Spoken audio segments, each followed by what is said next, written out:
उद्यापासून सुरू होणार राज्य विधिमंडळाचं पावसाळी अधिवेशन। मुख्यमंत्री थोड्याच वेळात घेणार पत्रकार परिषद, तर सरकारला धारेवर धरण्यासाठी विरोधक सुद्धा सज्ज।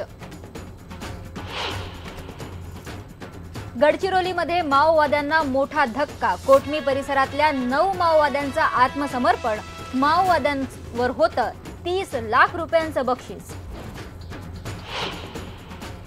बालाघाटचे पत्रकार संदीप कोठारी यांना जिवंतपणे जाळून मारल्याचं झालं स्पष्ट। वर्ध्यातल्या सेंट्रल हॉस्पिटलचा पोस्टमॉर्टम अहवाल। इस्रोची कमर्शियल आर्म अँट्रिक्स ही वेबसाईट झाली हॅक। 2 दिवसांपूर्वीच इस्रोनं अवकाशात सोडले होते 5 नवे उपग्रह। ग्रीसबाबतची युरोपियन महासंघाची बैठक ऐन वेळी झाली रद्द। ग्रीसला तिसरं बेलआउट पॅकेज मिळणार की नाही यावर युरोझोनच्या अर्थमंत्र्यांमध्ये चर्चा सुरू। विम्बल्डन महिला दुहेरी स्पर्धा जिंकून सानिया मिर्झानं घडवला इतिहास। विम्बल्डन जिंकणारी पहिलीच भारतीय महिला टेनिसपटू। मार्टिना हिंगिसच्या जोडीनं जिंकली फायनल।